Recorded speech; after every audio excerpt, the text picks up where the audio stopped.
안녕하세요. 세포언니의 행복한가의 대표 한재원입니다. 요즘 남자들이 말하는 개념녀의 특징 궁금하시죠? 오늘 이야기를 잘 들어주세요.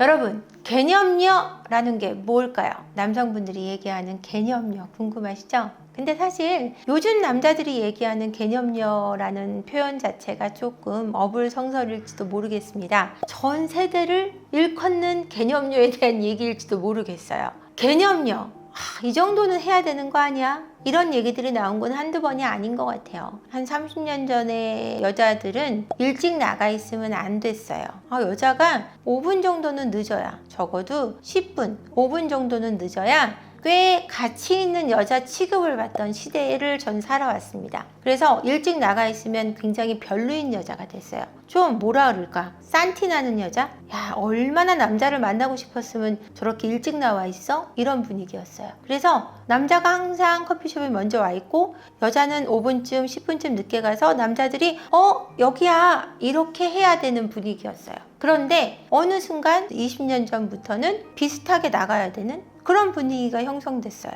같이 시간을 맞춰야 되는. 그러면서 요즘에는 시간이 늦는 여자 개념 없어 라는 분위기가 한 10몇 년 전부터 형성되기 시작한 것 같아요. 근데 진짜 요즘은 여자가 늦으면 시간 개념 없는 여자로 찍혀요. 여성들이 직업이 없는 것이 이상한 세상이 됐잖아요. 옛날에 저희 때는 시집가기 위해 집에서 신부 수업을 하는 게 당연했던 시대였단 말이에요. 참하다.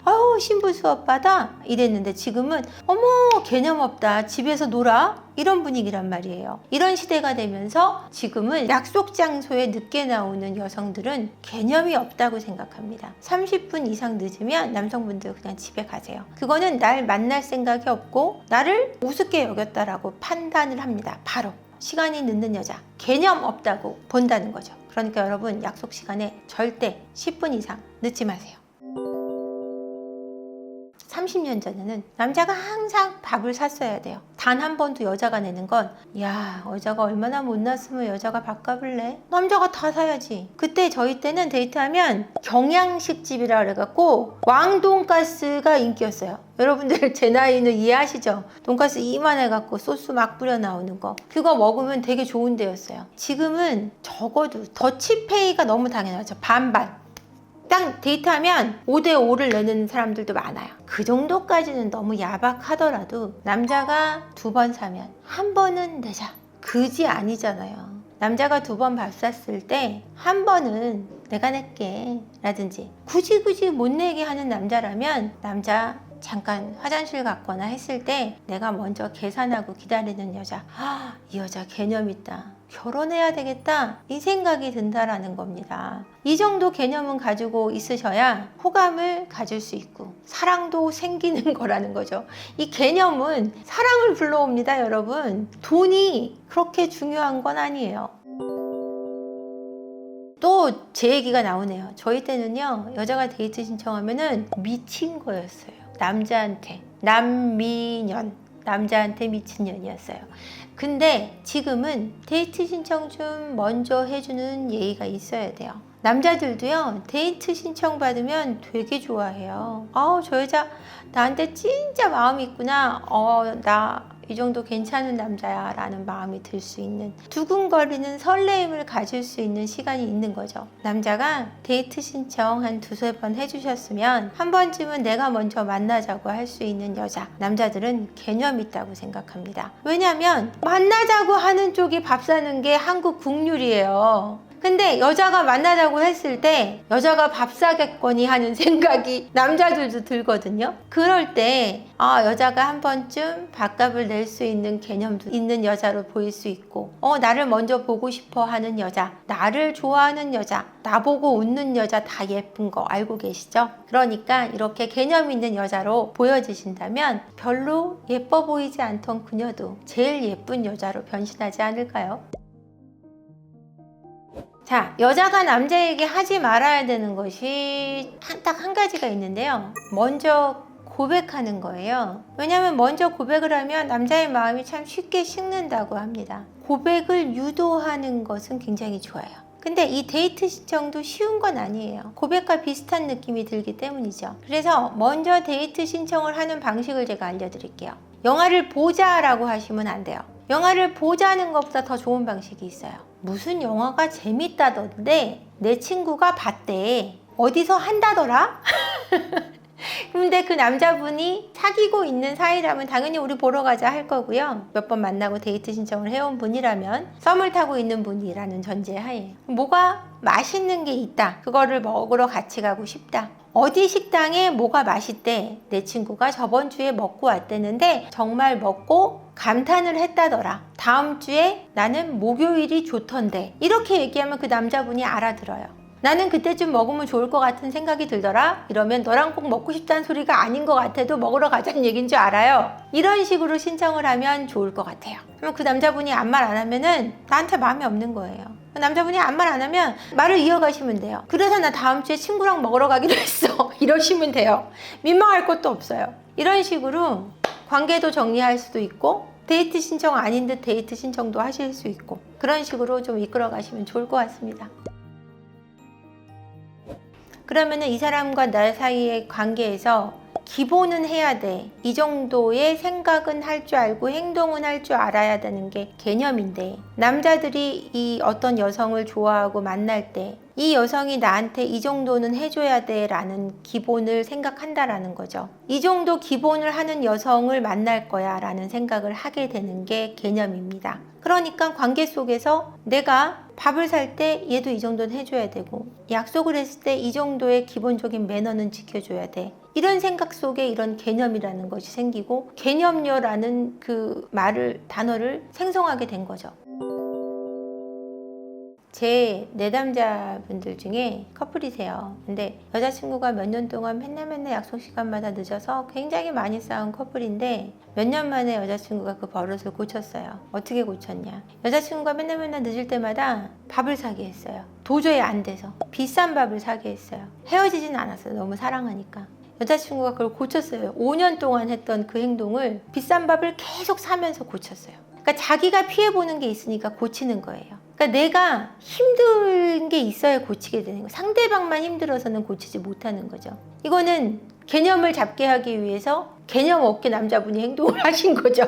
하지만 이런 것도 필요하다라는 거예요. 관계 속에서는. 기본적인 거는 갖추고 가는 것이 관계 속에서는 필요하다고 생각합니다. 오늘 요즘 시대의 남자들이 원하는 개념녀의 특징에 대해서 말씀드렸는데 기본적으로 시간 개념을 갖고 가시고요. 남자분들이 2번 밥 사면 1번은 사실 수 있어야 되고요. 먼저 데이트 신청도 하실 수 있어야 돼요. 근데 데이트 신청이 노골적으로 데이트 해줘가 아니어도 됩니다. 그렇게 하기 용기가 없으시면 무슨 영화 재밌다더라? 뭐 어디 식당 뭐 맛있다더라? 이런 식으로 데이트 신청하셔도 좋고요. 개념 있는 여성이 되셔서 더 행복하게 연애하셨으면 좋겠어요. 여러분 혹시 결혼을 앞두고 있나요? 여러분 좋은 인연을 찾고 있나요? 썸을 타고 있으세요? 그렇다면 그 중에 이런 사람이 있다면 절대 놓치지 마세요. 어떤 사람이냐고요? 여러분 그 사람 앞에 섰을 때 너무너무 설레인다면 그 사람이 저기서 걸어오는데 심장이 너무너무 뛰어서 숨이 잘 쉬어지지 않는다면 그 사람과는 헤어지지 마세요. 그 사람은 당신을 지금 행복하게 하고 있거든요. 그 사람 미소에 당신도 미소가 지어지고 그 사람 웃음소리에 당신의 귀가 맑아지고 있다면 그 사람은 당신의 운명일 확률이 높습니다. 단순히 이것만으로 당신의 운명인 걸 확인하기 어렵다면요. 2번째, 그 사람과 대화가 잘 통하는지 생각해 보시면 될 것 같아요. 그 사람과 대화를 하고 있을 때 10분쯤 지난 것 같은데 시계를 보니 벌써 2시간 반쯤 지나 있다면 그 사람은 당신과의 운명인 것이 맞습니다. 어떤 주제를 던져놔도 이 사람과 대화를 하고 있다면 끊이지 않는 소통이 되고 있다. 이 결론이 드신 거라면 그 사람을 놓치지 않으셔야 합니다. 결혼 후 대화가 통한다는 것만큼 중요한 것은 없습니다. 대화가 잘 통하는 대상을 만나는 것이 생각보다 여러분 굉장히 어려워요. 결혼을 하고 나서 가장 큰 문제는 대화가 통하지 않는다는 것에 있는데요. 지금 어떤 주제를 가져다 놔도 대화가 잘 통하고 있다면 이 다음에 무슨 얘기를 하지? 이 얘기가 끝나고 나면 무슨 얘기를 해야 될까? 고민하지 않아도 되는 사람이라면 여러분의 운명이 맞을 테니까요. 그런데 이 대화 속에 긍정적인 대화가 넘쳐나고 있다. 그렇다면 절대 이 사람을 놓쳐서는 안 될 것 같습니다. 어떤 상황 속에서도 이 사람은 이 상황을 긍정적으로 해석하는 힘이 있다. 그렇다면 이 사람은 결혼 후에도 가정적인 문제도 사회적인 문제도 헤쳐나갈 수 있는 힘이 있다고 단언할 수 있습니다. 그랬을 때 인생을 행복하게 꾸려나갈 수 있는 가능성이 높다는 이야기겠죠. 이 사람을 만났을 때 설레이고 대화가 잘 통하고 긍정적일 때 당신이 행복하게 삶을 함께 할 수 있는 사람이라는 점을 잊지 마세요. 일시적인 감정으로 설레일 수 있습니다. 외적인 요소가 나한테 맞아서 예뻐서 아니면 멋있어서 잘생겨서 보면 설레이는 대상은 있을 수 있죠. 근데 그런 대상은 몇 번 만나면 대화가 안 통하면 이제 설레는 게 없어져요. 깬다는 표현들 여러분 아시죠? 너무 멋있어서 만나봤는데 너무 예뻐서 만나봤는데 대화를 한 두세 번 하고 나니까 하품이 저절로 나올 때 그럴 때는 일시적인 감정일 수밖에 없어요. 말은 하면 할수록 웃기고 행복하고 더 재밌어져서 오늘 만나고 왔는데 내일 또 보고 싶은 사람 있잖아요. 그런 사람과의 설레임은 절대 일시적일 수 없습니다. 또 재밌는 것뿐이 아니라 만나면 만날수록 내 삶이 발전하고 있다는 생각이 드는 사람이 또 있어요. 내 문제가 생겼을 때 해결을 해주는 것보다 좋은 방향으로 갈 수 있도록 동행을 해주는 사람 있잖아요. 조언을 해주는 것이 아니고 충고를 하는 것이 아니라 응원을 해주는 사람이 있습니다. 잘하고 있다라고 얘기해 줍니다. 조금만 네가 여기서 이렇게 하면 더 잘할 수 있다고 말해 줍니다. 넌 못하고 있는데 이렇게 하면 돼가 아니에요. 잘하고 있는데 여기서 요만큼만 하면 더 잘할 것 같아 라고 말해주는 사람이 있죠. 소통의 방식을 아는 거예요. 내가 하고 있는 것에 대한 지지가 있는 겁니다. 이럴 때는 순간적인 감정일 수 없겠죠. 이제 그런 경우는 이제 외상이 있는 거죠. 외상은 스트레스 증후군이 있는 건데 먼저 사람과의 이별 때문에 지금 만나고 있는 사람과의 이별까지 두려워진다, 헤어질까봐. 그렇다면 지금 이 사람을 사랑할 자격이 없는 거죠. 왜냐면은 먼저 사람 때문에 이 사람을 의심하고 있는 거니까요. 그거는 치료를 받아야 되는 문제지 지금 이 사람을 의심해야 되는 문제는 아니라고 생각합니다. 먼저 사람이 왜 떠났는지를 고민해 봐야 되는 거지 이 사람이 떠날까봐 두려워하는 건 아니에요. 그렇다면 이 사람이 떠날 확률은 굉장히 높아져요. 나를 불신하는 사람 옆에 놔고 싶은 사람은 없거든요. 그리고 먼저 사람 떠난 이유가 바람이나 이런 거라면 내 잘못이 아닌 게 확실하지만 어떤 성격적인 갈등의 문제라면 내 문제였을 수도 있거든요. 그러면 이 사람과도 그것이 반복될 확률이 높습니다. 그러면 그거에 대한 자기 분석이 필요하고 이 사람과의 그 갈등을 반복하지 않으려면 본인의 심리적인 어떤 부분을 개선해 나갈 의지가 필요하고 그것을 알아가야 되는 문제이지 지금 이 사람을 못 믿고 계속해서 그런 걸로 고통받을 때는 아니라고 생각이 듭니다. 대화가 잘 안 통하는데 외적인 부분이나 어떤 다른 조건이 마음에 들어서 만나고 있는 경우를 얘기하시는 거죠. 이럴 경우는 어떻게 해야 될까요? 라고 물어보시는 것 같은데 대화가 안 통하면 오래 못 가요. 본인이 선택해야 되겠지만 대화는 안 통하는데 트로피로 괜찮은 거예요. 조건도 괜찮고 직업도 괜찮고 옆에 데리고 다니기 한마디로 안 쪽팔려. 이거는 내가 그 사람을 이용하고 있는 거예요. 행복하지 않다는 얘기거든요. 근데 상대방은 나하고 행복할까요? 상대방은 근데 나하고 대화가 통하는 것 같은 거예요. 왜? 나는 맞춰주니까 대화를. 내가 배려해주고 있는 게 아니라 이 사람을 이용하고 있는 거니까 이건 헤어져야 되는 거예요. 내가 행복하지 않을 때 이 사람도 그닥 100% 만족스러운 관계가 아니고 100%일 수는 없어요, 관계가. 그렇다고 해도 나는 이 사람한테 만나주고 있는 것처럼 생각하고 있을 때 갑질을 하고 있는 거거든요. 이거는 솔직하게 난 너랑 대화가 재미없고 이럴 때 내가 계속 만나야 될지 고민하고 있는 너는 어때? 라는 진실된 대화가 필요한 순간인 거예요. 서로의 진짜 감정을 확인할 때라는 생각이 듭니다. 내가 능력이 진짜 있으면 결혼해도 될 것 같아요. 나도 능력이 그냥 그래요. 그럼 결혼하면 안 돼요. 그럼 같이 죽자는 거예요. 내가 정말 능력이 월등해. 결혼해도 돼요. 근데 나도 능력이 그냥 그런데 여자는 전혀 능력이 없고 앞으로도 가능성이 없어요. 그럼 그건 같이 죽자는 거예요. 그건 헤어져야 돼요. 단호하게 말씀드릴게요. 여자가 열심히 살 생각도 없어. 돈도 없어. 빈대 붙을 생각이야. 말 그대로. 헤어져야 돼요. 서로 결혼해서 절대 사랑하며 살 수 없어요. 서로 미워하게 돼요. 그런 삶이 올바른 건 아니잖아요. 그건 지금 맞는다고 생각하는 것 뿐이에요. 절대 맞는 관계일 수 없어요. 현대 사회에서 그런 관계가 행복할 수 있는 확률은 제로예요. 죄송하지만. 돈은 중요합니다. 돈이 전부일 수 없어요. 하지만 절대 필요한 요소예요. 저는 그렇게 생각합니다. 다시 한번 제가 정리해 드릴게요. 만나는데 너무너무 설레고 그 설렘과 동시에 대화가 끝없이 잘 통하고 이 사람의 사고가 긍정적이기까지 하다면 절대 놓치지 마세요. 이 사람은 당신의 인생을 정말 아름답게 행복하게 꽃피워 줄 겁니다. 여러분 설레고 싶으시죠? 두근두근거리고 싶으시죠? 남자들도 마찬가지예요.